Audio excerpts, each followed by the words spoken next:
Click the link in the description for your free AMSOIL catalog.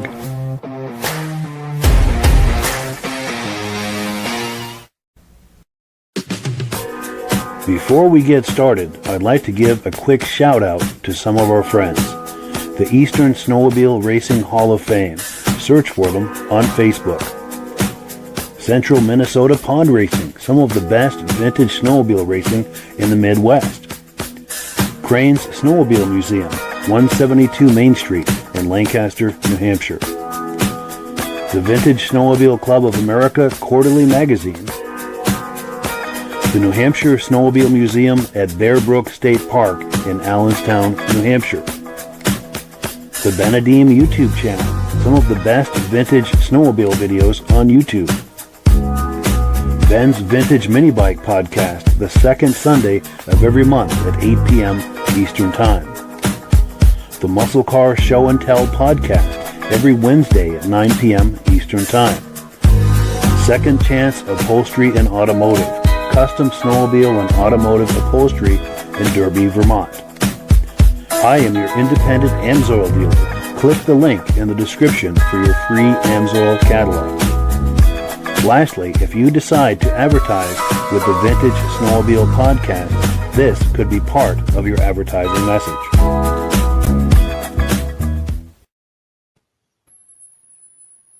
Well, good evening and welcome to the podcast. I'm really glad you're here.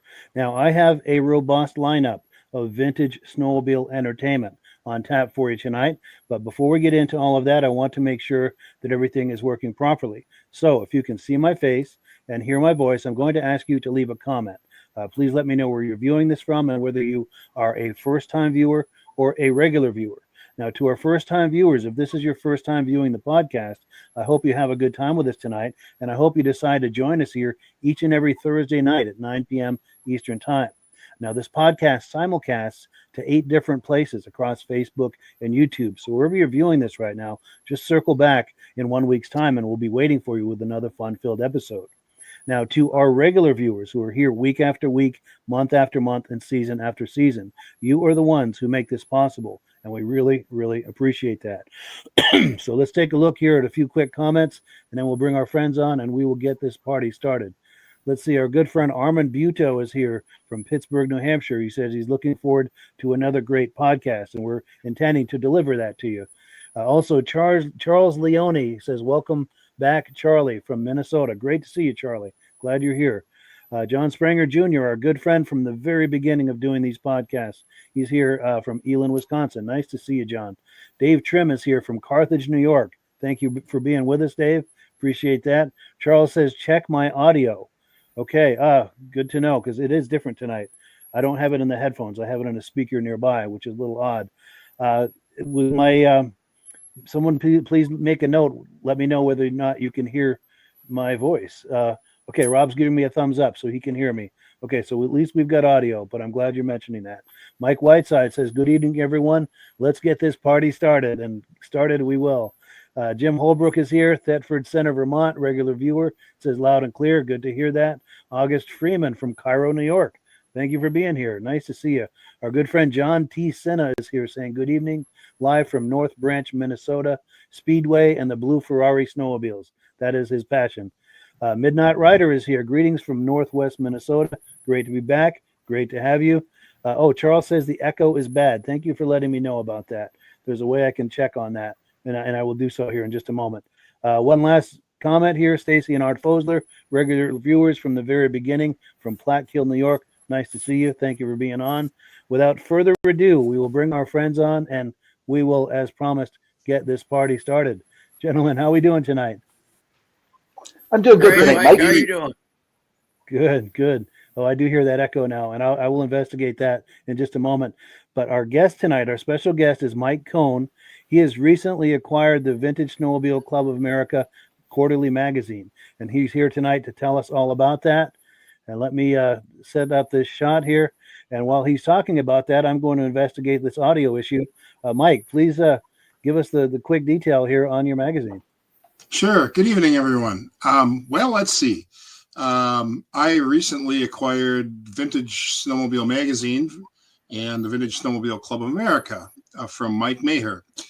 Mike has done a tremendous job with this publication and organization for over 20 years. And I think it maybe just he was ready to move on, or, that's a long time to do the same thing.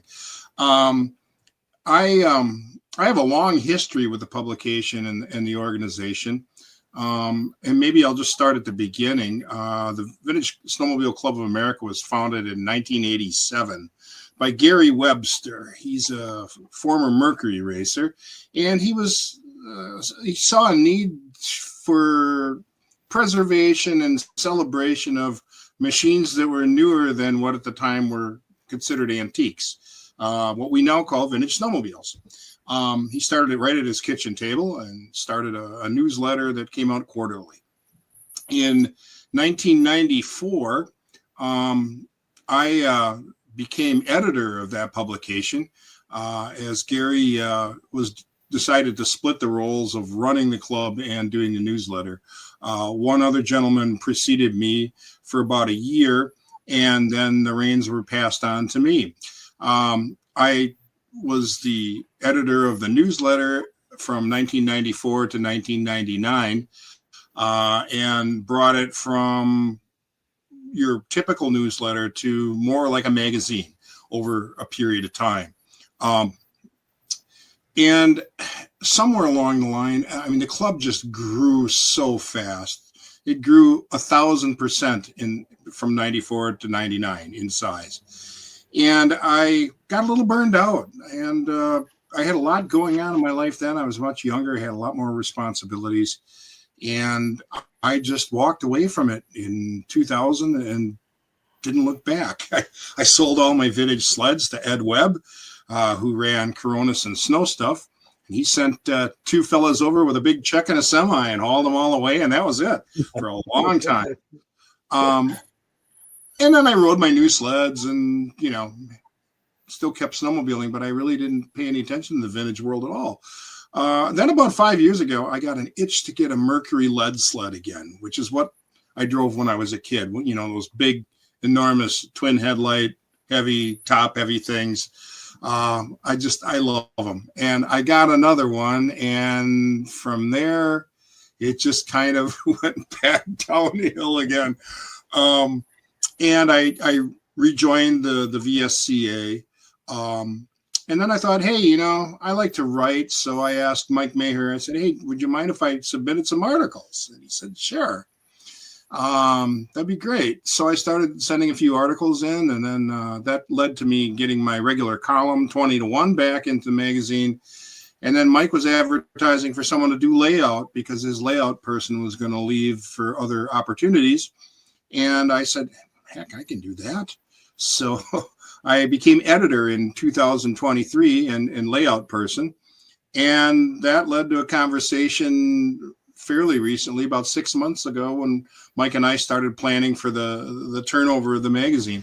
And that occurred on September 18th of this year is when I took over. So just a little more than a month ago. And it's been going real well. Our December issue will go to press on Monday. It's all ready to go. We got some great articles in there. The feature on that is on the Rupp dragster, the super snow sport dragster that kind of fell off the face of the earth for a long time. And Bobby Dodge tracked it down and submitted a great article on that. And then the usual things that we always have in the magazine, like coverage of shows in the West, Central, Midwest and Eastern parts of the country and Canada, whatever, we try to cover as much show information as we can. We have our calendar of events where we list everything that's going on that we know of as far as vintage and antique shows and swap meets. We have this site here, Vintage Snowmobile Events on Facebook, which I started about 3 years ago to try to have a central place where people could go and see what's happening in their area on a particular weekend. And now this Facebook page drives our events calendar on our website. So as they're updated on Facebook, they get ported over to our calendar events on the website as well. And that also is what we use to populate our events section in the magazine.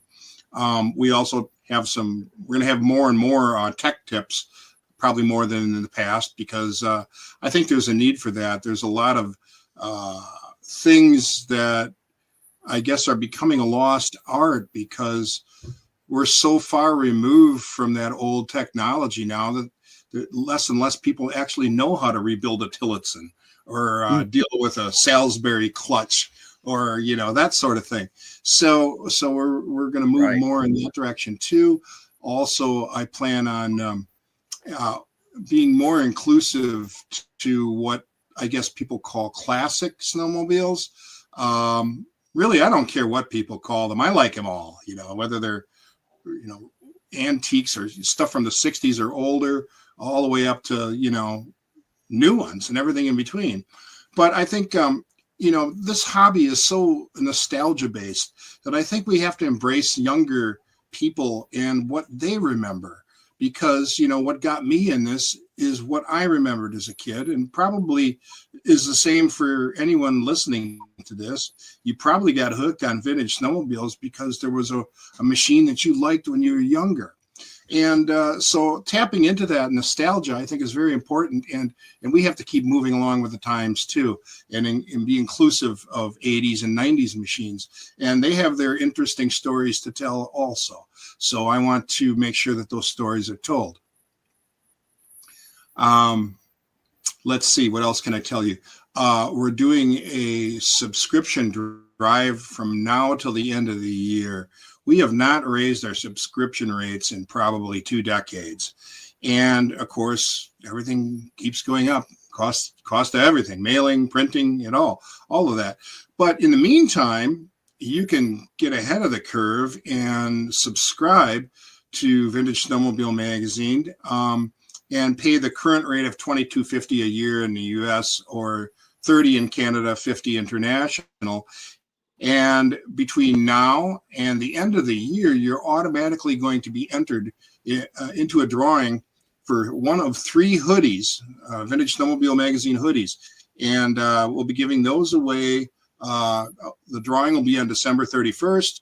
And 3 lucky winners will get one of those in their size. So that's kind of a little extra incentive to get out there and subscribe before the rates go up. Absolutely. Yeah, I think it's so far we've had a nice brisk response to it, and I hope that continues, especially now that we're getting closer into the snow season. A lot of shows coming up, a ton of them in December, a lot more than I recall from previous years. So I think it's getting to be a more and more of a popular thing to do. And another thing I'm noticing is, it's kind of a unique perspective in that I was out of it for 20 years and then coming back again. I mean, the hobby is so much bigger now than it was back in the 90s. And not only are the shows, are there more people collecting, but the shows have a much larger response from spectators than they did back then. There's a lot of people that come to the shows that, aren't collectors. They just came, or they come to look at the machines, and that's, awesome. They're becoming, very popular attraction, like car shows are, really. Yes. So it's really a neat thing to be part of. Yeah, I find that too. Northern Vermont and New Hampshire, at least, there's more and more vintage shows, and they're better and better attended every year. We're definitely on a positive curve with that. Yeah, and Mike hit up on maybe bringing in some of the 90 vintage sleds. Well, let's face it, guys, that's 30 years old. Well, yeah, it's true. Oh, yeah. Yeah, I was thinking about that. Really vintage. It's crazy to think of it that way, but I mean, you look back at the 90s, gee, was it 30 years ago? Unreal. And Mike, you talked about how people don't know how to fix them. When I was a kid, my dad had 1969 Skidoos and all that. He took the seat off and put a box underneath because you needed that many tools. Go for a ride for a day.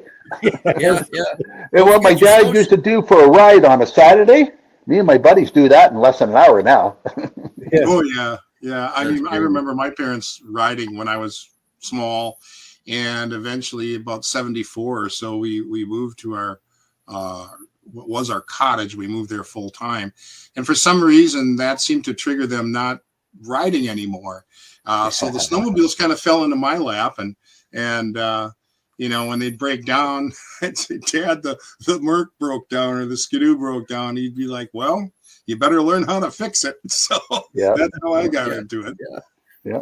And I don't know about your vintage snowmobile events down there, but the ones up here, they all have like a run. So you show in the morning and it's a run. So you take off 8 o'clock, and for $20, that gives you your insurance and your trail pass for the day. So all the vintage people go for a run through the woods, come back, maybe 20 miles, and not that far. And then they have a show inside and then a barbecue. So where else can you take your machine out for a ride? Like no one's going up here. It's $200 for a trail permit. You're not going to buy a trail permit, take your vintage out, but at these events, they make it available. In New Hampshire, the state allows all vintage sleds to join in a vintage ride without being registered for that day. That's great. You can ride in a vintage ride-in. That's a great idea. And not have to be registered. So in Wisconsin, we're lucky because we have a great program with the DNR that they instituted a few years back, in that you can register a snowmobile that's 30 years old or older for $20 the first time, and then $5 renewal, and the period lasts for 3 years. And if you're riding one of those and you have the antique, what they call an antique pass, you don't have to buy a trail pass either. So, you know, if you're going to go out and ride a 1972 whatever, you're probably not going to put 150 miles on it or something like you would a modern sled, and they recognize that, which is nice, you know, and that really is the case. I mean, I take my Merc out for, I rarely take mine out for more than, you know, about 10-mile romp because I don't want to walk any further. Yeah, that's true. Oh no, yeah. I get in on the ground floor with mine. It was $50 forever. They sent me a tin plate, which I have on my machine. They have since taken that away. I think you have to buy it every year now. But when I got mine, I think it was you paid $50 and it was good forever. So I'm kind of grandfathered into that. So I kind of lucked out. But yeah. But anyways, I guess to kind of summarize, I'm really thrilled to be taking over the magazine, or taking back the magazine. I guess we're thrilled you are. And I'm, you know, again, we're running the subscription drive between now and the end of the year. You could win one of 3 hoodies and get in at the low price of $22.50 in the U.S. one more time before the rates go up in January. So it's a great publication. I'm really proud to be part of it.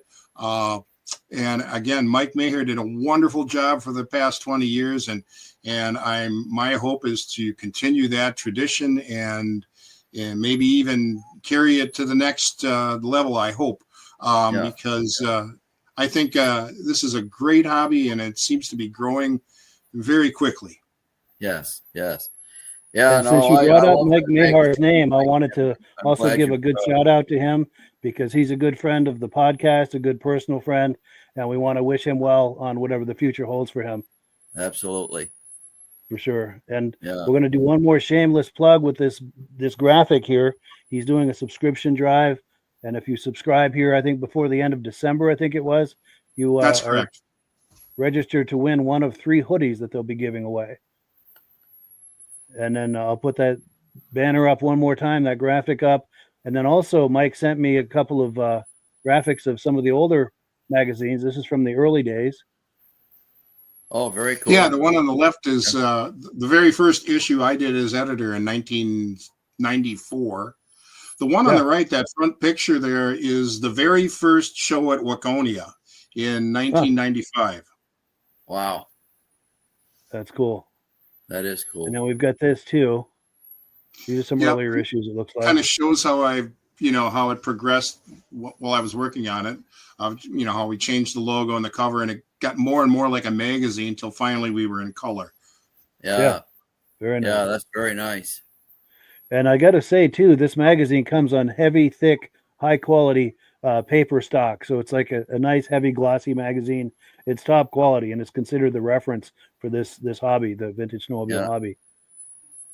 And while we were talking, we had a whole lot of comments coming in, and we've still got some coming in. I've been popping them on the screen here. Danny Carruthers is saying hello. Nice to see you. Kathleen Combs and Barry Haney from Bridgewater, Mass. Very cool. Well, let's switch screens here. Mike, if you'll stay with us for the podcast, we're going to switch gears and look at some video clips after we do AMSOIL, but we'd love it if you could view video clips and react to them with us. Sounds great. Good deal. Good deal. So, Rob, if you are ready, we're going to put you full screen, and Rob is going to talk to us about AMSOIL. Can I just stay half screen? Okay, we talked a number of times about our Interceptor oil, our Dominator oil, the 100-to-1, doesn't matter if it's a 50, 32, or whatever it is. AMSOIL runs 100-to-1. Last week, we talked about the importance before you get your machine out, about putting quick shot in it. Helps dissolve the ethanol and all that. And hopefully, before you put it away, you use the stabilizer. Because gas nowadays isn't as good as it is. It's not good at all. So the main product we're going to talk to about chain case oil. Everybody says chain case oil is the same. No, they're all different. I've seen people before lift the back end of the machine up and start revving it because their rubber track is frozen in the snow. Rubber track doesn't freeze in snow. Does your car tires freeze in snow? It doesn't. It's the oil in the chain case. After 10 below zero, it turns to honey. This stuff pours at 50 below zero. So it doesn't matter if it's 30, 40, or 50 below. This stuff still pours out of the bottle. So when you start your engine and your clutch starts opening up, your track's going to start turning. If the oil in there is thick like honey, it's going to start wearing your belt until it warms up. And the only way it warms up is parts rubbing together, builds up friction, which is wear and tear. So by having your chain case last longer, put a synthetic oil in it. One of these bottles does a chain case, and I think it's about $15. Now, Mike has a thing on there where you can sign up as a preferred customer, or you can get a catalog, tell you all about the products, or you can sign up as a preferred customer, save 25% on everything. Like if you buy the gallon container, 4 of them in a box, you save $50. So for $10, you can become a preferred customer, get the best possible price, and have it all shipped right to your door. So if you want to know more about it, click on the Mike's site.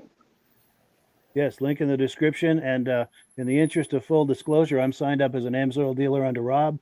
So when you order using my link and or my referral number, Rob and I both make a commission, and the commissions are how we pay the bills here at the podcast. So we thank all of the people who've been ordering AMSOIL from us, and we thank anyone who's considering doing that. We really and hopefully soon Mitch will join our club with the AMSOIL shirt on. Yes, absolutely. Right, yeah. That is a great shirt, isn't it, Mike? That's high quality. I run Dominator. That is a high quality shirt, isn't it? Yeah, that is a nice shirt. Yeah, thanks to Rob. Yeah, Mike and I both got one. Yeah, great. Yeah, a couple of years ago, Rob sent us a couple of those, and we did a unboxing at Midge's house, and we did it right at fun with that. Yeah, it was pretty I'd like to cool. play that clip sometime on a future episode. We should. Yeah, we like to treat our customers good. Oh, for sure. Yeah. Oh, and we've got some comments coming in here. I wanted to look at these before we move on. Stacy and Art Fosler are saying, "Hey, Midge, got my 78 TX 440 fired up and ready for the season." Awesome. Excellent. That is cool. And I guess there's a duplicate there. Then we've got Bob Barlone, or Bob Baraloni, possibly, if that's Italian, saying hello from Phoenix, Arizona. And I had a question about that. I lived out in that area for about 8 years, and I was curious where you are in the Phoenix area. I was in Chandler, so I was curious where you are out there in the Phoenix area. And thank you so much for doing. I was in Scottsdale, Arizona, and we drove 4 hours, and it was 90 at Scottsdale, Arizona. We drove 4 hours, and we had snow. Flagstaff must and be. They shut I didn't know they shut the Grand Canyon down in the wintertime. It's not safe to go up there. So much snow. Yeah, especially in the North Ridge. Yeah, I didn't know that. Yeah, crazy. Wow. Well, cool. So let's shift gears here, and we're on item number 3. Now, a good friend to myself and possibly Midge. I think Midge must know Doug Cower from some of the Northern Vermont and New Hampshire shows.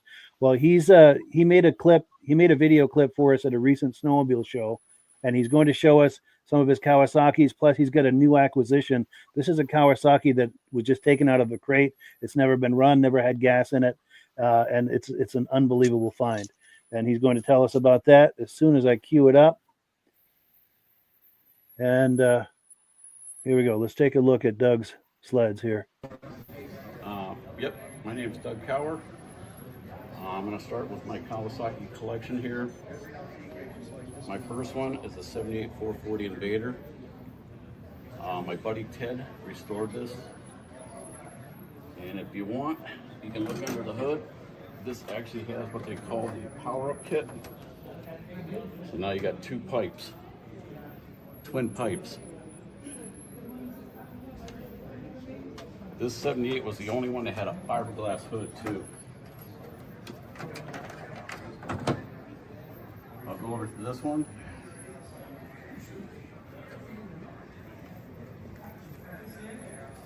Now this here, this is my new acquisition. This came from Wisconsin, the Snow Museum. Kawasaki donated this sled back in 2011 to them. I was out there last year, picked it, I gave them, say, hey, you sell it, here's my name, number, call me up. All original, never touched. This one here, this is like my favorite sled, 1980, Kawasaki LTD 4 and a 6. This also had like twin pipes, the only year they did this. Everything was black under here, cylinders, clutching, dual pipes. They laid down this radiator.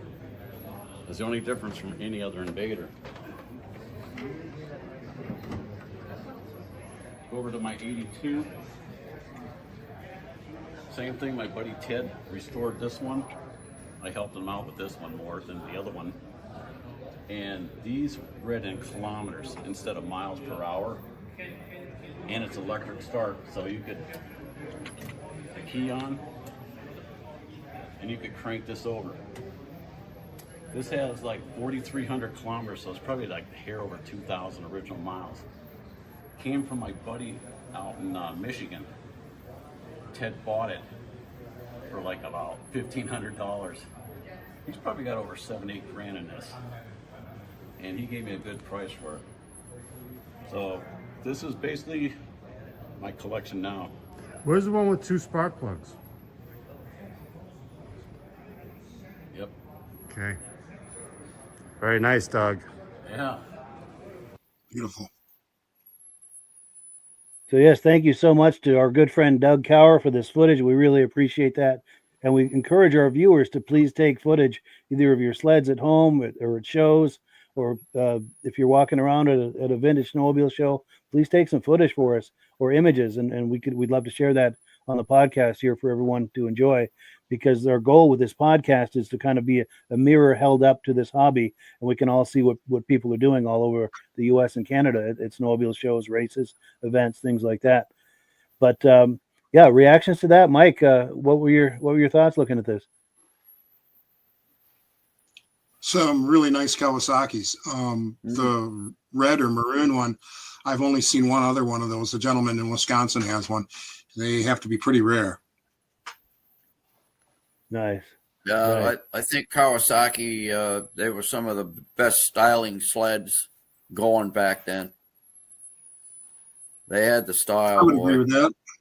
I would agree with that. They were fast too. They were They were built, fast. Yeah. Yep. And remember the tournament of champions that they had with like a dozen of the same Kawasaki, and they would have the top snowmobile racers compete against Bobby Donahue and and they would compete against one another on the exact same type Kawasaki's, the same engine and everything set up the same. It was like what's that one that they did with the Camaros there? the IROC series. IROC series. They're very similar to the IROC series. And You know why they can't? You know why they canned the Kawasaki series?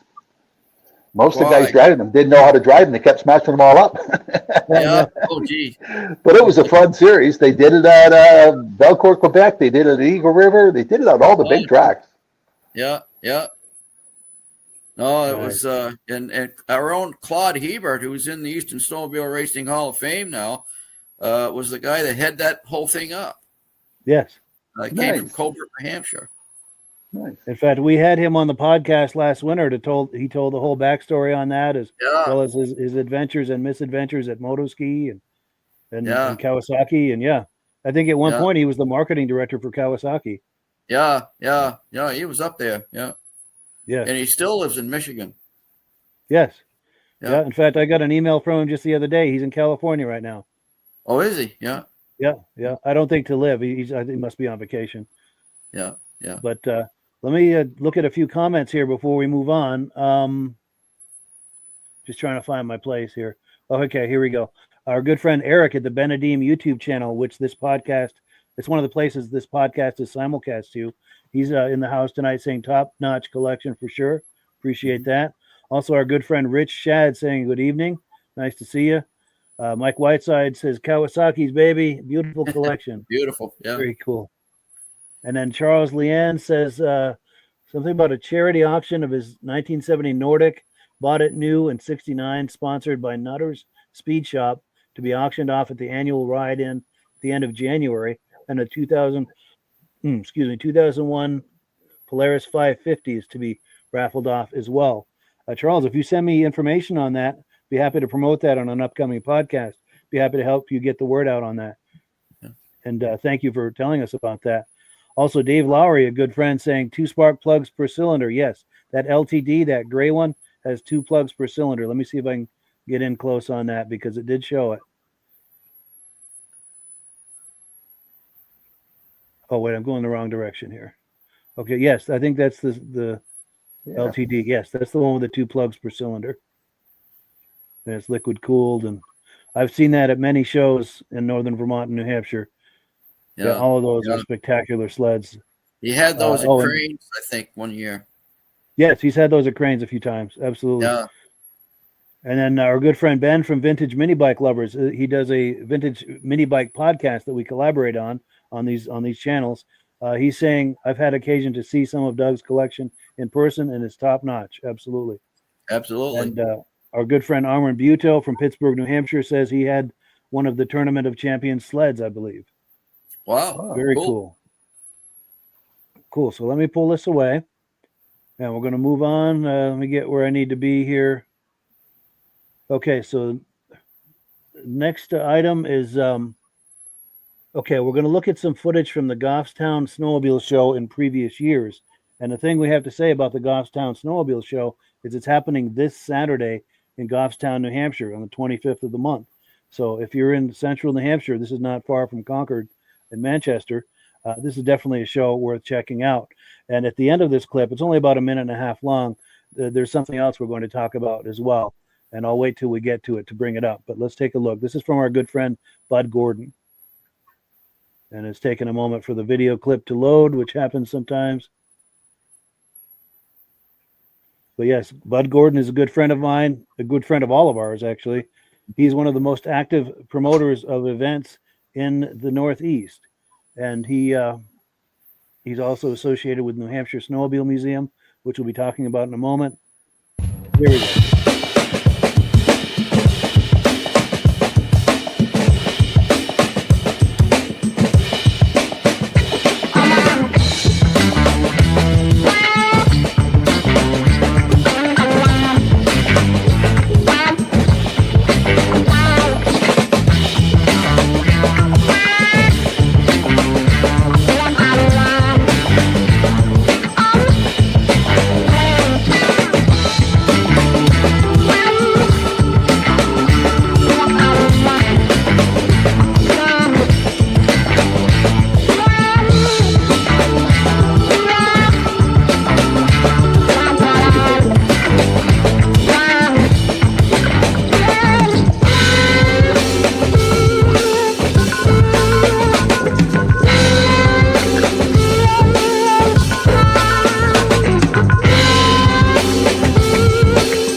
Okay, so we're ending on this note.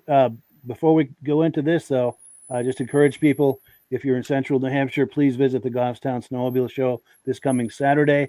And more importantly, though, the New Hampshire Snowmobile Museum. This is a fundraising drive to help save the New Hampshire Snowmobile Museum. They've got, I think, close to 100 snowmobiles in the museum. It's in a building at Bear Brook State Park, and apparently that building is compromised, and they need to have everything out of there before snow falls.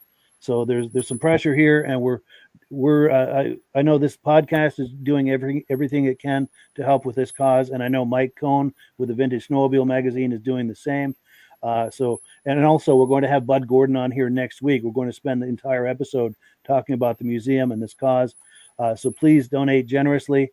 I'm going to have contact information here. Will come up just a second.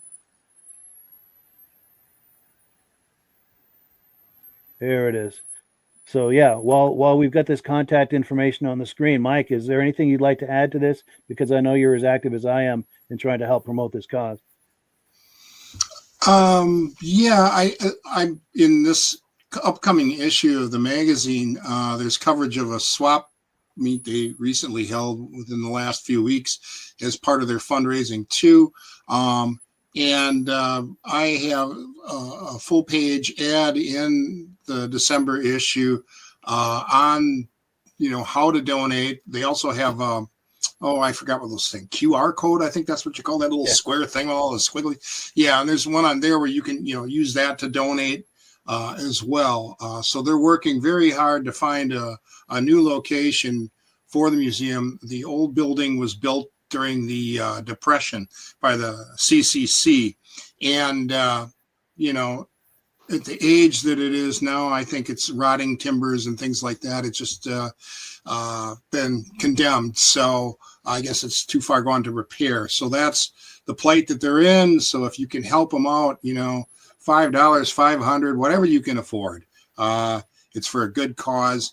And, museums like this preserve the history of this sport that we all love. Yes, absolutely. And this museum these are friends of all of ours. Midge and I are good friends with Bud Gordon, as well as the rest of the people at the museum. And they've been on the podcast many times, and we want it's about supporting snowmobiling, but it's also about supporting friends. And please, whatever you can donate, whether large or small, the donation is greatly appreciated, and it's going to a wonderful cause. And Midge and Rob, anything you wanted to add to this? Or well, it's they have some of the they have the oldest skidoo that came to America at this museum.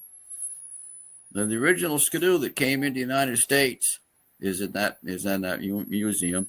Plus, they have a Lombard log hauler, and they got some really nice sleds there, and they have to have a place to put those things.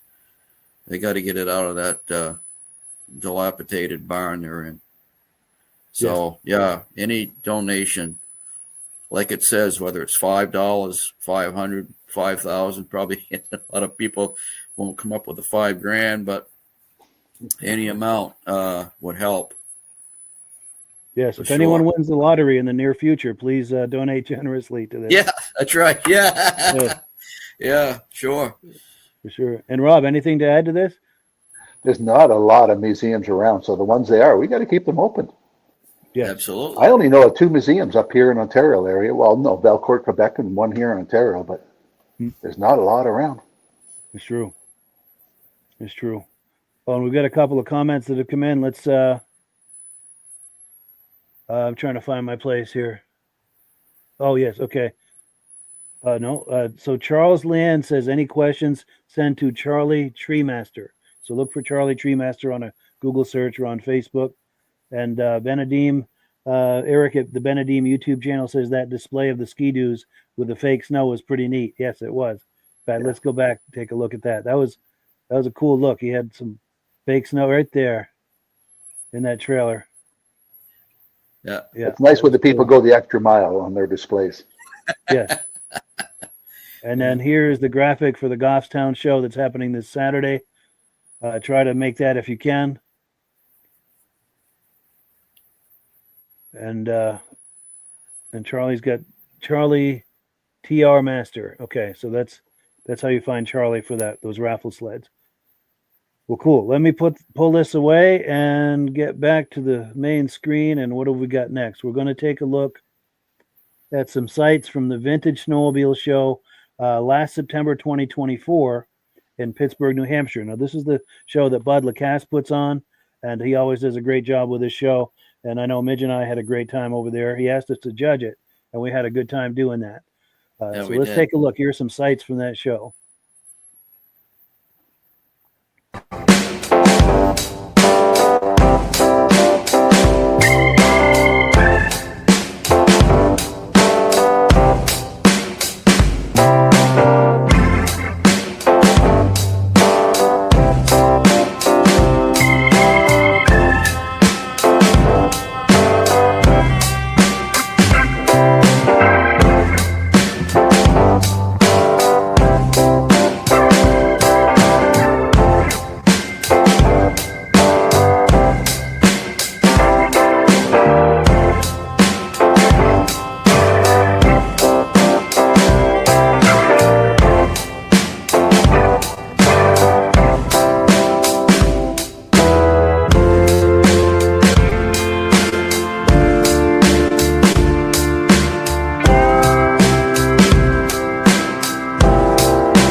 So yeah, good times being had at the Pittsburg, New Hampshire Vintage Snowmobile Show, September 2024.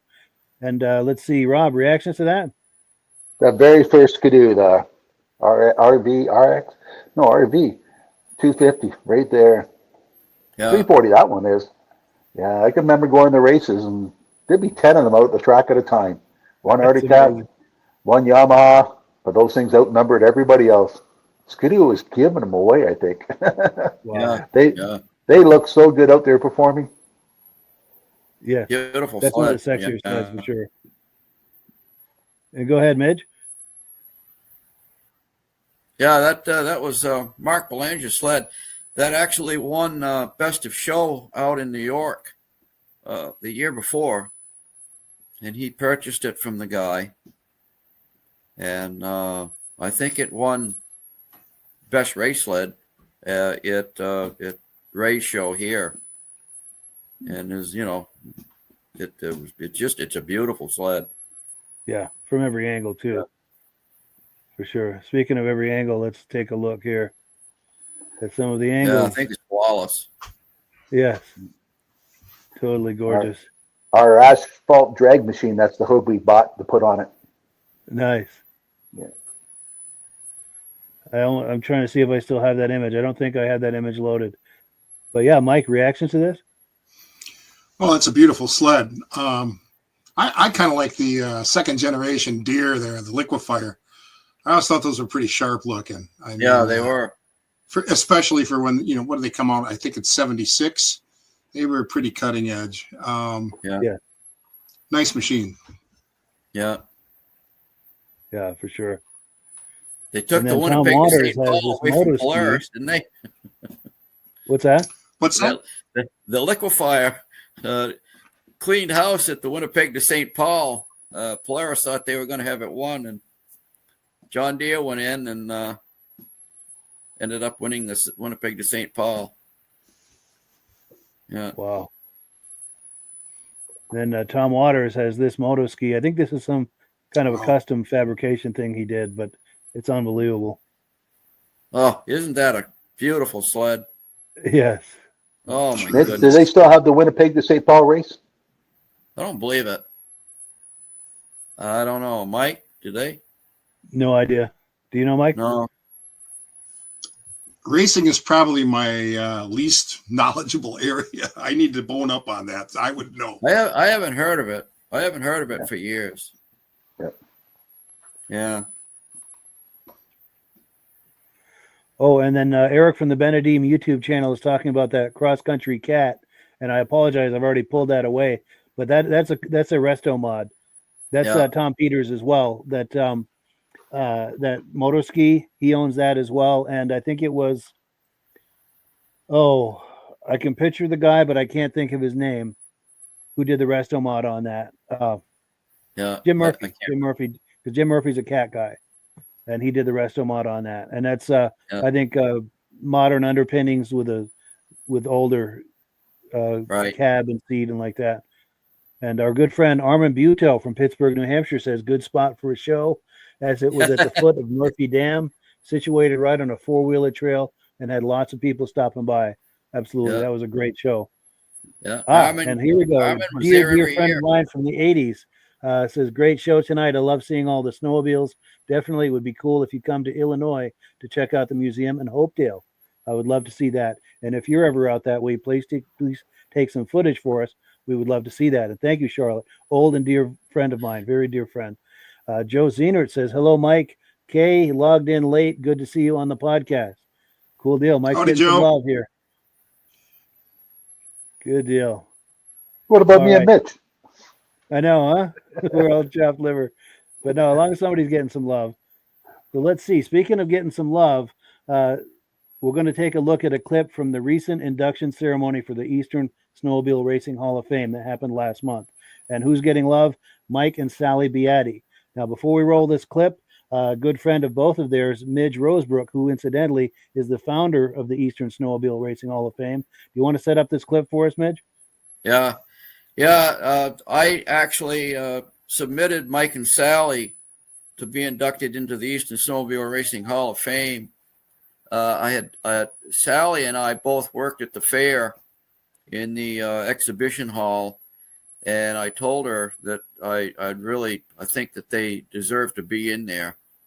And Mike's race car, when he was racing, his number was 25. And he was one of the premier stock car racers in the area. He won a lot at Barrie, Vermont, over there in Catamount Stadium, Vermont, and Riverside Speedway in Goffstown, New Hampshire. And he won a lot of races. He was one of the top drivers back then. And his number was 25. So I told Sally I would like to see that they were inducted in 2025, and that was the reason. Nice. Yeah. Well, let's take a look.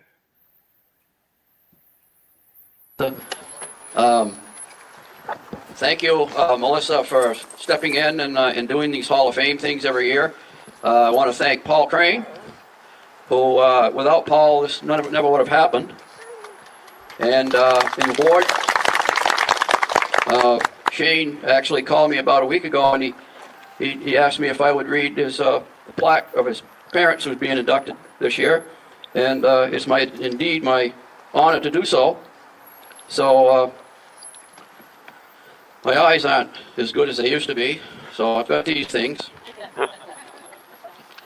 You're in good company. Yeah. I told Sally a couple of years ago.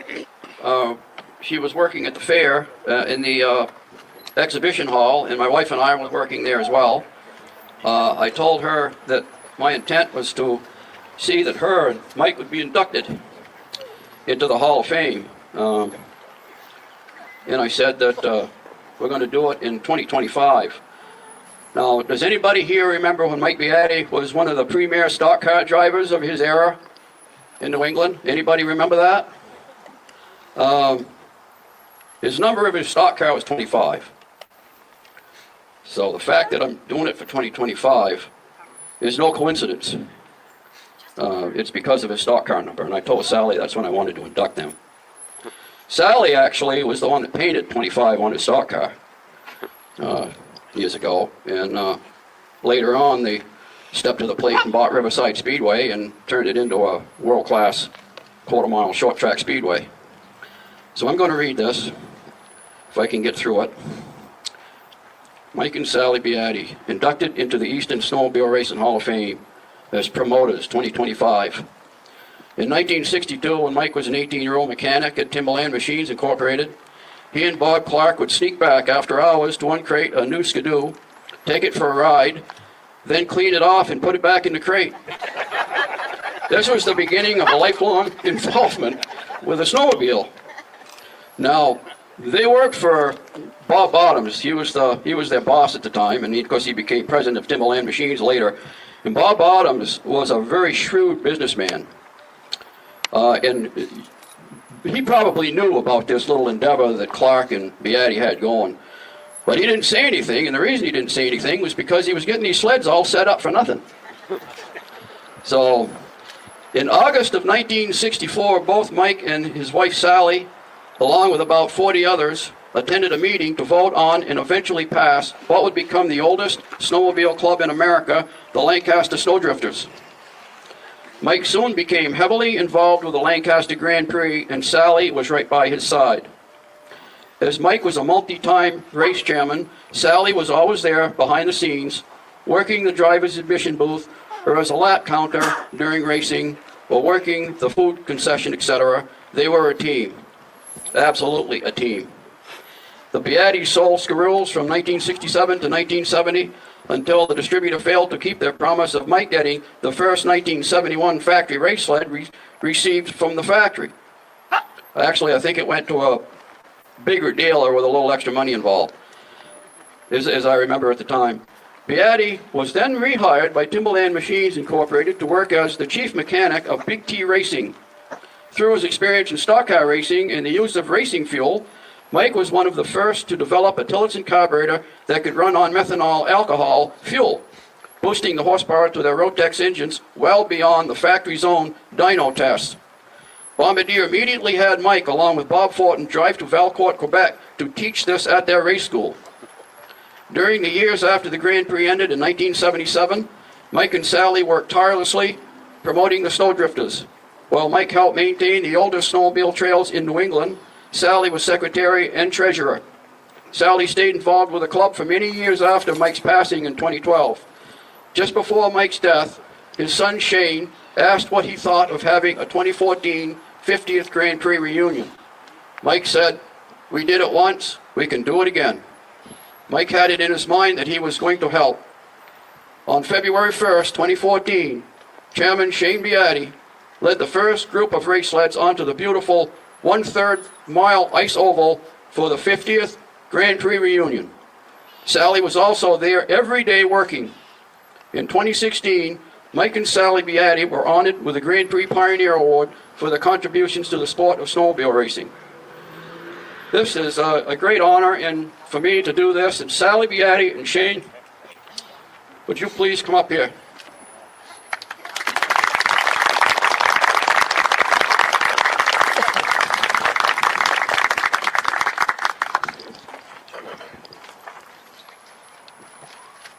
Thank you, Midge. There was a reason that I had Midge do this. Midge was actually the one behind all of this, getting my father and mother into the Hall of Fame. I just want to thank you very much, Midge. I want to thank the Eastern Snowmobile Hall of Fame and all the directors for recognizing the work that my parents have done.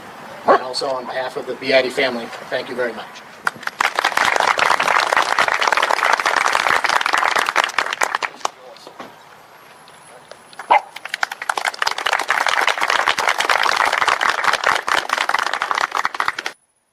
So there we have it. The Beatties inducted into the Eastern Snowmobile Racing Hall of Fame 2025. Mike, reaction to that?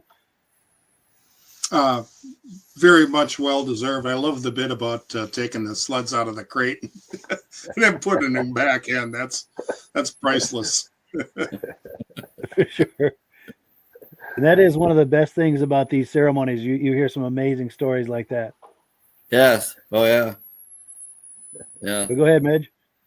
Well, Mike and Bob kind of swapped chairman duties for the Grand Prix there for the first, half dozen Grand Prix. And one year, Timberland Machines racing team was practicing on that 26-mile cross-country course almost every day. And Bob got wind of it.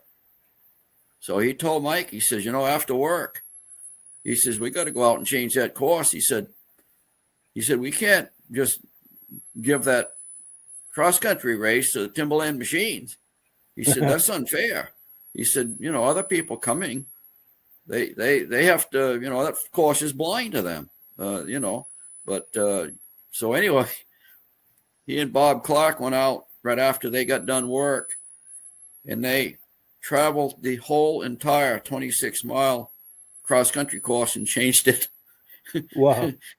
Yeah, they moved the flags. Field, so they changed it around, and they didn't get back home until the wee hours of the morning. I could just imagine the look on the Timberland guy's face when they, got on that course and expected to be there when it was really over here. Where they used to zig, now they have to zag. Yeah. Wow. So yeah, that's one of the little stories that happened back then. So yes. And Rob? It's great doing announcing there. I know how people get up and speak in front of people like that. I'm not good at it, but I like the stories that go along with it. That's what makes the history of the snowmobile. These stories about people taking their boss's machines out for a ride. For sure. Yeah. And before we close this segment, I want to find just the right shot here, because if I can do this, all right, here we go. Here's a who's who of the vintage of people in the vintage snowmobile racing community, and also some good friends of ours. So on the left there with the hat with the red brim, blue hat, red brim, that's our good friend Russ Swenton. He's the historian for the Eastern Snowmobile Racing Hall of Fame. And then the guy with the microphone, I can't think of his name. Anybody know who he is? Most famous person on the show. Yes, that's our good friend Midge, who's the founder of the Eastern Snowmobile Racing Hall of Fame. And then just to his right is our good friend Paul Crane, Crane Snowmobile Museum, also the first American to ride a Ski-Doo snowmobile in the U.S. or Canada. And then the host of the event is the woman with the white jacket on. That's his daughter, Melissa. And then not to be forgotten is our good friend on the far right there with the blue overshirt. That's our good friend Ed Stab, one of the top promoters of vintage snowmobiling of all time. And Ed was inducted into the Hall of Fame as well. Yes, 2019 maybe, or 18? I think so, 18 or 19. Yeah. Yeah. And then as we pan across here, this is a who's who as well. We've got Tim Bender in the front there and Wayne Nicholson. Yeah, Tim Bender. And in the back, we've got Paul Lamontagne. Ron Hall, I think, is back there. Yeah. Who else have we got? Herbie Yancey's back there. Herbie Yancey. And Jeff Duflo. He raced. Yes, and the Poulin family. It's literally a who's who under that tent right there of Eastern racing. Jeff Duflo. Yes. Yeah. Yeah. Well, good. Well, let me pull this down. And of course, this induction ceremony happens at Crane's Snowmobile Museum. And my mentioning that is not a coincidence. It's a segue into our next segment. First Saturday of every February, Paul Crane does a vintage snowmobile show at the museum, 172 Main Street, Lancaster, New Hampshire. We're going to take a look at some sights and sounds from that event. And one thing I have to mention is there's an elderly gentleman named Walt Selly. He goes to all of these events. He likes not the vintage stuff, but the antique stuff. And he usually goes with 3 or 4 generations of his family there, and they all own and collect and restore sleds, and I've always wanted to catch up with him for an interview. And at the last crane show earlier this year, I managed to catch him for an interview. So we'll have a chance to look at that.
Memories you have of how you got into snowmobiling back in the earliest memories? My older brother bought a 67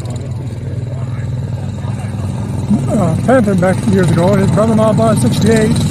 So I had one about 69. That's the machine I had. And I got into the old ones, the 66 100, Model 100 that was missing the engine. I went down to see a friend in Chelsea and back through, and kind of like what's that old red machine sitting there beside the road. So the man wasn't there, but I offered his wife $50 for it and loaded that in the truck.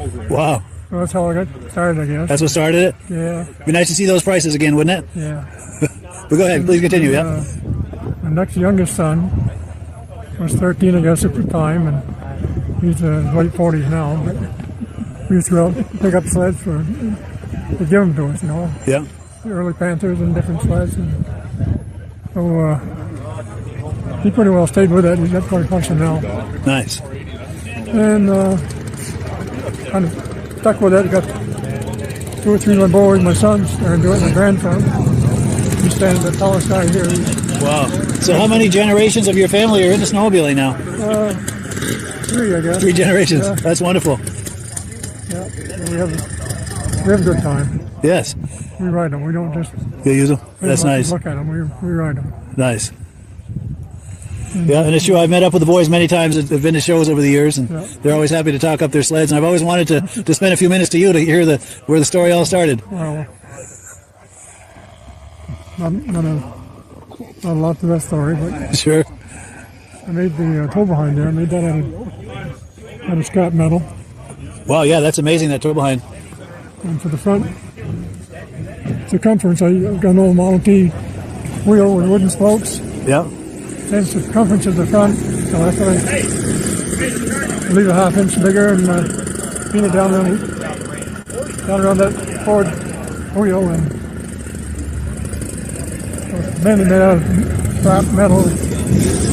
Bumper on the back is 68 Panther steel, screw welded together. The handlebar is front is 63 Model 100 cat. And just parts and pieces put together. Wow, that's amazing. Yeah, that's cool to see that going by. It rides real good. Yeah. He's along now, so pretty smooth ride? Yeah, it's pretty good. Nice. Well, great. Anything else we haven't talked about, or anything else you wanted to say? Or? That's probably it. I don't know. Okay. Well, great. Well, I appreciate it, Walt. It was really good to meet you. Thank you. All right.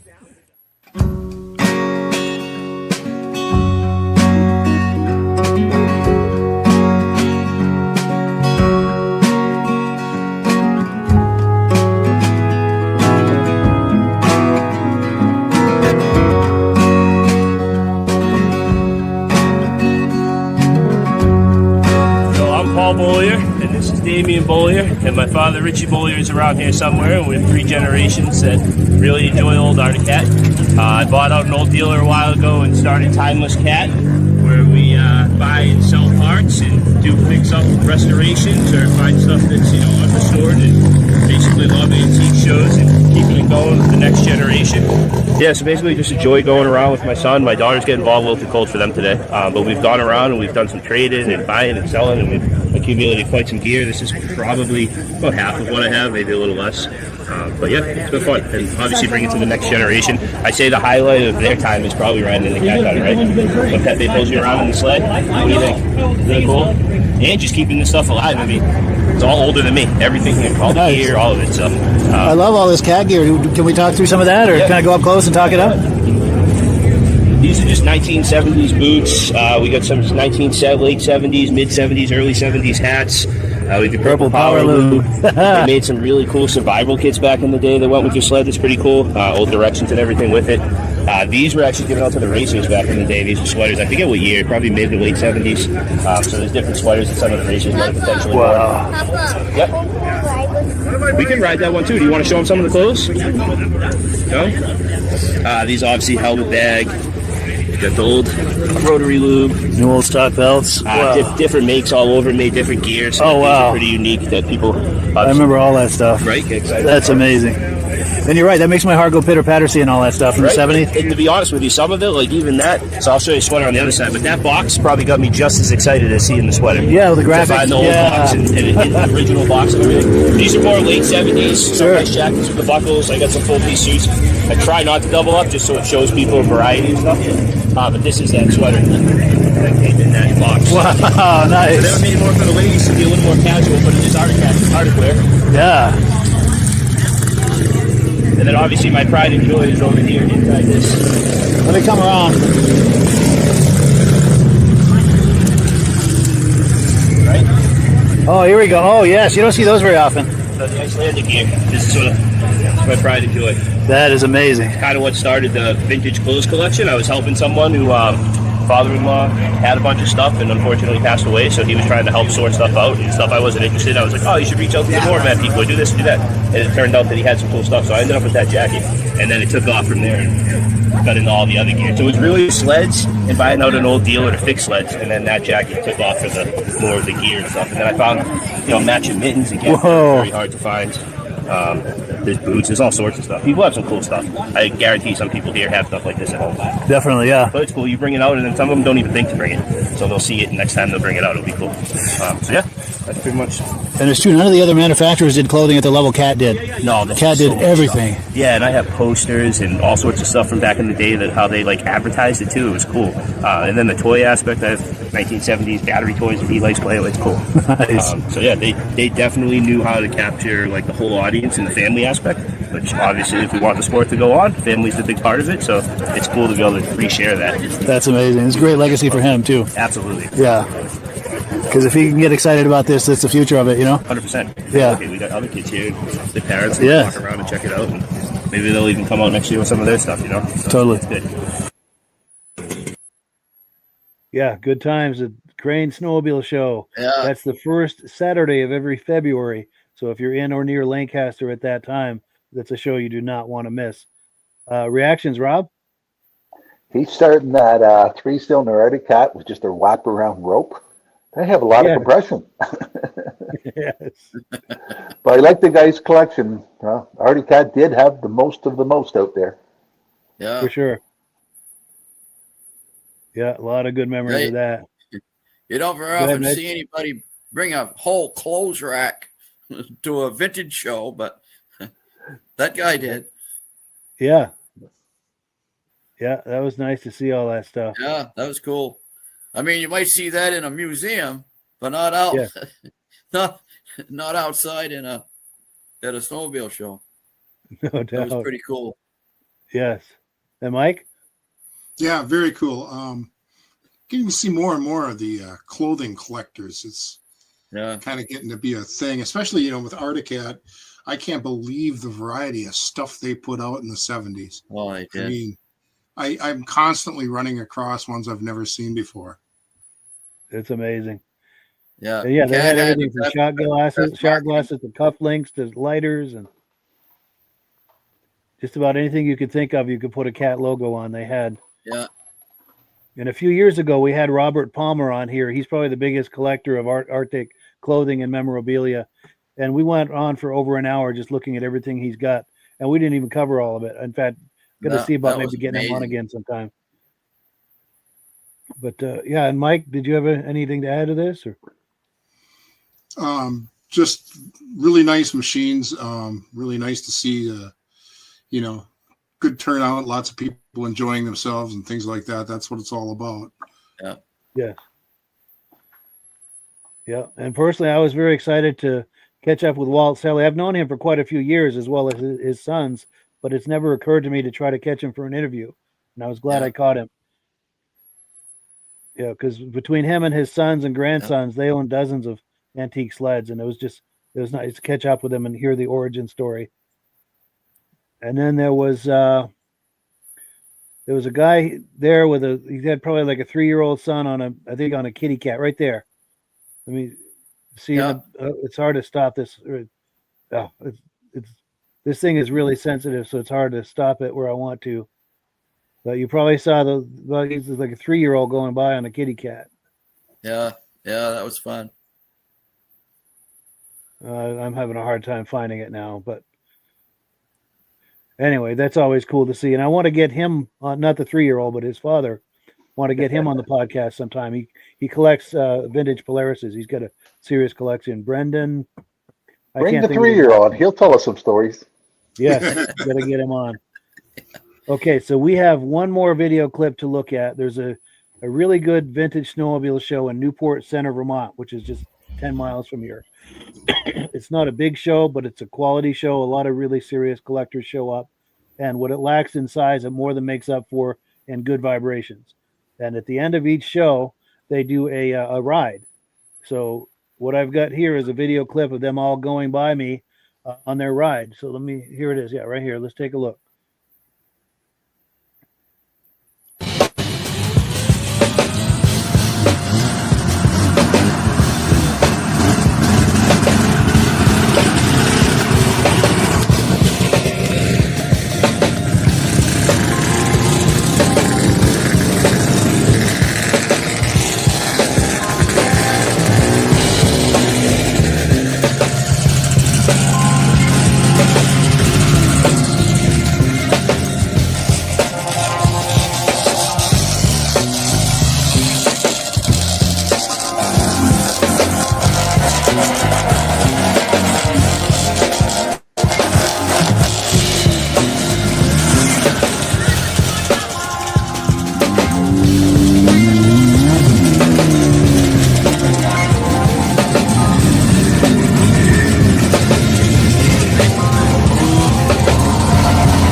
Yes, look at that.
So, yeah, that is the Newport Ctr, Vermont Vintage Snowmobile Show. That happens the last Saturday of January every year.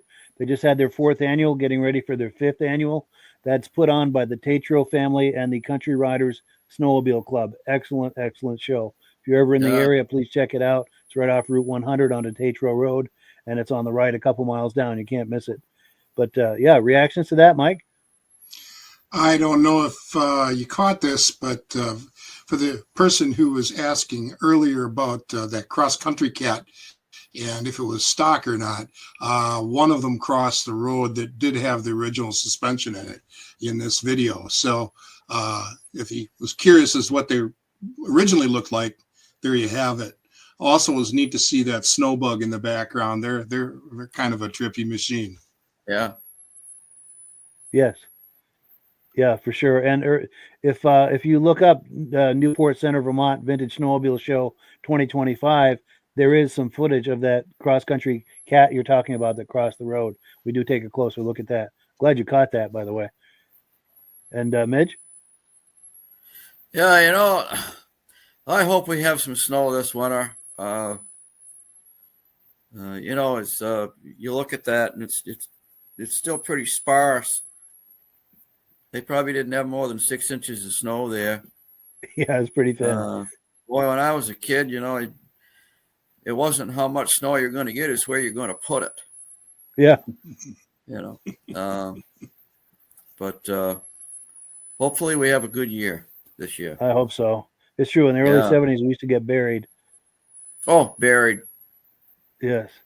And Rob? You were standing at the perfect spot right there, Mike, where some of them weren't going to make that little hill. Yes. So it's a good place to get a view of all of them going by. Yeah. I'd like it when the people take their machines out for a ride instead of just having them in a museum. Get them out, watch people driving by, and I'm surprised there was only one guy seen had a helmet on. Yes. Yeah. And there's one sled I got to show you. It's if I can stop on it. This thing's right there. That Yamaha.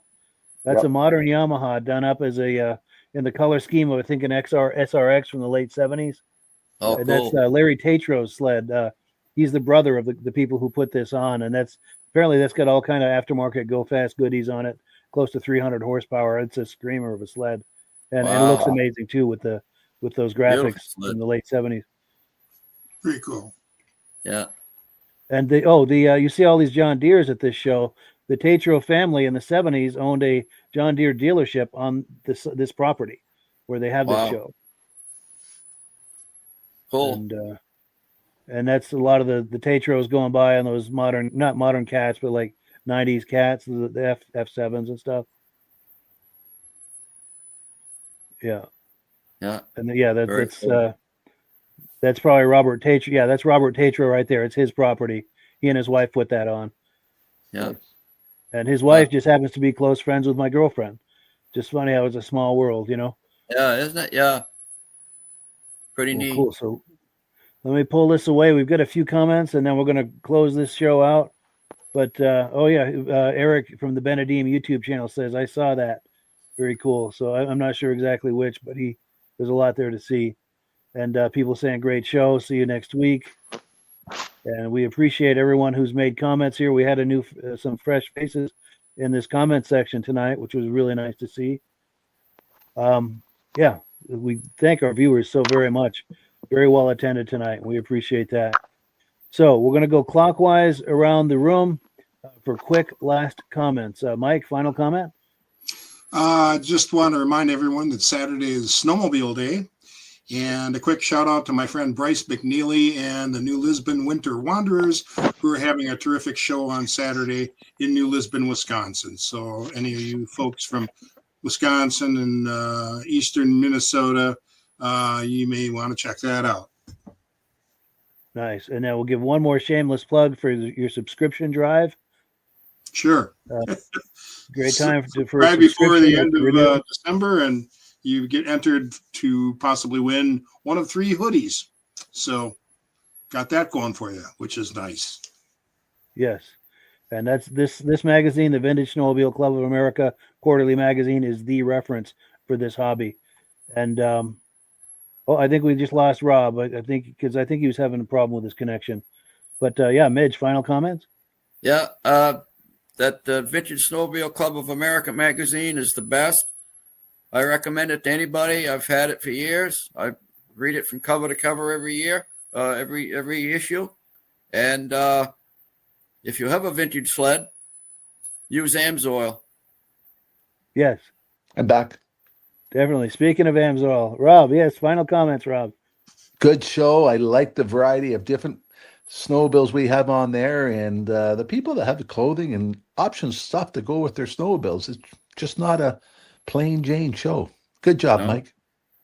Cool deal. Yes, and next week we've got Bud Gordon on here. He's going to talk about the fundraiser they're doing to save the New Hampshire Snowmobile Museum. It's currently at Bear Brook State Park, and they've got a building that's not in good shape, and everything has to be out of that building by the time the snow flies this winter. So they're under pressure to get everything out of there and trying to figure out a place for it. So they've got a fundraiser going on, and they are good friends of ours, and it's also an extremely worthy cause. So we're going to have Bud on next week. We're going to look at clips from the museum from over the years and some of the shows he puts on. He's one of the top promoters in the East, Bud Gordon is. So with that, we're going to close it out, and thank you everyone for viewing, and for Mike, for Midge, and for Rob for being on here with us. And as always, we give the last word to AMSOIL. Night, everybody. See you next week. See you all next week. Hello, everyone. This is Rob and Mike. How you doing today, Rob? I'm doing good. Mike, yourself? Very well. Thank you so much for coming on. I appreciate it. Now, today, we're going to be talking about AMSOIL. And in a few moments, we're going to show you how you can get the deepest discounts, free shipping, and free gifts when you order your AMSOIL products through us. But first, I'm going to ask Rob to give you a quick description of what AMSOIL is and why you should consider using AMSOIL products in your motorized vehicles. Thanks, Mike. AMSOIL is 100% synthetic oil. Everybody uses AMSOIL for a different reason. Some people like the benefits that AMSOIL is warranted for 25,000 miles or 1 year. The reason we can do that is because AMSOIL doesn't oxidize. It doesn't form the usual carbons, gums, sludges like petroleum oils do. That's why we can keep it in the engines longer. Petroleum oils never do wear out. They oxidize themselves. That's why they have to be changed at 3,000 kilometers. And AMSOIL likes the benefit that you only have to change the oil once a year. That saves some money. Some of the people like the benefit of AMSOIL is it's a slipperier type lube. By having a slipperier type lube, it cuts down friction and drag. By less friction and drag, engines run 20 to 50 degrees cooler, better gas mileage. Now, AMSOIL says 25% more protection than the industry requires is in the AMSOIL bottles. My average customer gets about 10% increase in gas mileage. That's a big savings. Yeah. And by cutting down friction and drag, for every 10 degrees you cut down the friction and drag, doubles the life of the engine. So by having the engine run cooler, it makes it last longer. Some people like the benefit of the range of the AMSOIL. AMSOIL's flash point is 425 degrees, and it pours at 50 below zero. Wow. If you ever try petroleum oil when it's 10 below, it turns to honey. And in the summertime, petroleum oil thins out, and once it thins out, that's when it starts breaking down. So AMSOIL is an all-season oil, can give you better gas mileage, longer engine life, less maintenance. It ends up being cheaper over a year's time running AMSOIL than it is petroleum oils. That's amazing. That's amazing. And AMSOIL is available for pretty much any motorized vehicle, anything from lawn equipment, cars, trucks, boats, ATVs, motorcycles, snowmobiles. Yep. And a lot of people phone me up and say, well, what's the benefit of our gear lube?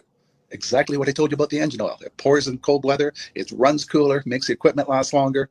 And they say, well, what's the benefit of the small engine? Same thing. Makes the engine run cooler, last longer, better performance. So it saves on all the applications that AMSOIL has available. Wonderful, wonderful.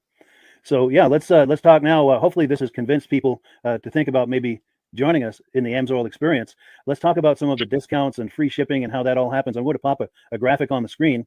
And yeah, by all means, if you want to talk people through how this preferred customer program works. AMSOIL has a number of different programs. One of our main ones is a catalog customer, where somebody can order directly out of our catalog. If they order out of the catalog, they order $100 worth, AMSOIL will ship it right to their house. But our best program is our preferred customer. For only $10 for 6 months, you become a preferred customer, you save 25% on all the product. You order $100 worth, they're going to give you free shipping. You don't have to order a whole case. You can mix and match. Say you want 4 bottles of small engine, 7 bottles of 5W30, and a couple of gear loops. You can mix and match. You can order 1 bottle at a time if you want. There's no minimums, no maximums. By being a preferred customer, you save over 25% on all the products you're going to buy. AMSOIL sends you extra gifts, $5 gift certificate on your birthday, $5 when you renew your account, and stuff like that. So it's a good way to save on some of the products you want to buy. For sure, for sure. Yeah, it's an incredible value, and this is the deepest level of discount that anyone can get when ordering AMSOIL. Is that correct? It is. It is. Wonderful, wonderful. So let's take people through the step-by-step experience of placing an AMSOIL order. Then that would include signing up for the preferred customer discount, or sorry, preferred customer program, so they can receive those deepest levels of discount. So let's go to the website. This is what the website's going to look like. These are some screenshots. Once you go to amsoil.com, there's a link in the description, or you can just type that into a browser, amsoil.com. This is the page you land on. At the upper corner of the page there, you see how I've circled in red. That is the link to click, the Join Now link. That will take you to the preferred customer program page, where you can take advantage of all these discounts and free shipping and everything that we've just been talking about. This is what that page looks like. In the lower right, you're going to click Join Now. This will pop up. You select the duration you'd like, whether it's 6 months or 12 months, and click Add to Cart. Now, once this pop-up goes away, you'll be back on the main page. And the upper left, you'll see where I've got that red arrow. It says Shop. Now you can start shopping for products, and on your very first order, you're going to get these discounts and the free shipping as long as it's over $100. You'll get all of these benefits right away. So once you click Shop, it's going to take you to the product page. There's different types of oils, lubricants, so on and so forth. For the benefit of this exercise we're doing now, I'm just going to click motor oil. It shows different types of motor oil. Let's click gasoline. Now this takes us to an item. It's their synthetic motor oil. And you can see the item there, and there's choices for different viscosities. But take a look at the price. Let's take a closer look. Let's zoom in. But if you've joined the preferred customer program first, you're going to automatically get the deepest levels of discount. That's what we're looking at here. You're saving $3.80 on that quart of oil. Instead of paying $16.29, you're now paying $12.49 for that quart of oil. That is the deepest level of discount you can possibly get. And then you just add the quantity that you'd like. You select any other items that you're thinking about, add them to the cart. And once you click Add to Cart for the final time, you're going to see this come up at the top of the screen. It's going to show your items and your the total that you're at so far. Pardon me. And then you just click View Cart in the upper right, and that'll take you to your cart. Take a close look here at the upper right. That blue box shows that you're getting free shipping. You're eligible for free shipping on this order because it's over $100. That little yellow box shows that you've got the preferred customer membership on your order. That gives you the deepest levels of discounts for the next 6 to 12 months. And then below that, you've got the items that have been selected. For the exercise here, I selected 9 quarts of this signature series, but that brings us up over $100 for the free shipping. We're saving $34.20. And if you're ready to finish, you click Checkout Now, and that takes you to this screen here. If you haven't signed up with an AMSOIL account at this point, just click in the lower right to create an account, create a new account. It's going to ask you for some basic information, name and those types of things. Now let's take a closer look. You'll see this gray shaded box. This is a very important box. This is going to ask you if someone has referred you to AMSOIL. And if so, please enter my name. My name is Mike Kohn. It's spelled right there on the screen for the correct spelling. And also the referral number, 304-555-94. That's how you make sure that Rob and I get credit for this. Now, in the interest of full disclosure, I have signed up for AMSOIL under Rob. So when you order using this referral number, Rob and I both benefit. So if you enjoy these podcasts that we're doing, this is a wonderful way to support the podcast, because when you order using this referral number, Rob and I both benefit. And the commissions I make go directly toward offsetting the cost of doing these podcasts. So I thank you in advance for using my referral number. I very much appreciate it. And once you've done that, you just go into the next screen to enter your payment information, and you're done. Now, once you've placed your order that's over $100, and that order includes your AMSOIL preferred customer program, you are now eligible to get a free DVD from myself. Now, this is going to be either a muscle car DVD or a vintage snowmobile DVD. Use the email address on the screen, wkspodcasts@gmail.com. Send me an email. Let me know which DVD you would like me to send you, the muscle car or the vintage snowmobile DVD, and I'll get that right out to you. As you're typing in that email, in the subject line, be sure and type in capital letters "free DVD requests" so it stands out as I'm checking my email, and we'll get that right out to you. So I guess the last thing, Rob, that we wanted to talk about is if someone is considering AMSOIL as a business opportunity. Yes. If anybody has a retail or a commercial account and they would like to buy directly from AMSOIL, just send Mike a line. He'll show you how to set up, and you can buy directly from AMSOIL. But if you are interested in starting your own part-time business, a part-time business that can grow into a full-time income, Mike and I will show you the AMSOIL marketing plan. AMSOIL has a large selection of products that cover almost every application. So it doesn't matter if you're into snowmobile, boating, or ATVing, or hot rods. We have an oil for every application. It's a fun type business that I really enjoy doing. Where else can I go and have fun and make money doing it? And Mike and I are here to help you all the way along. If you need any help on how to promote or to find new accounts, we're here to help you. For sure. So when you sign up under that number, this 304-555-94, you're getting Rob and I as a team. Now, Rob has been doing AMSOIL for 40 years. Can you believe that? 40 years. So he knows every aspect of this business, and he knows all of the ins and outs of the products. So he'll be able to help you with any kind of product questions or any kind of questions to show you the different business models that you can do with AMSOIL. And then the other thing that you get when you sign up under me is I've got a strong background in social media. So if you need some coaching on how to generate AMSOIL leads using Facebook and YouTube, I'm happy to coach you with that when you sign up under Rob and I. You get both of us as a team to help you, to coach you, to support you, whatever you need to get you off and running with this business and having fun with it. Like Rob said, it's an enormous amount of fun. If you're like Rob and I and you enjoy going to any kind of boat shows, car shows, motorcycle shows, snowmobile shows, anything with a motor, you like going to those shows, those events, those races, this is a great way to turn that into a income opportunity for you. Yes. And just by wearing my AMSOIL hat at one of these events, people come up and ask me about AMSOIL. People don't know where to buy it, and I'm there to help them, show them where they can buy the product. Perfect. Well, cool. Well, this is great. Any final thoughts, Rob, before we wrap it up? AMSOIL's a fun business. AMSOIL's been around since 1968. It was the first synthetic oil to be AI approved. Wow. Yeah. That's amazing. And that's very early in the game too, isn't it? Yes. For sure. Well, good. Well, thank you so much, everyone, for viewing. Hopefully, we've gotten you excited as we are about the AMSOIL products. We'd love it if you could join us either as someone who uses the AMSOIL products or to join the AMSOIL team as a business opportunity. And we thank you so much for viewing. Have a great day. You have a good day.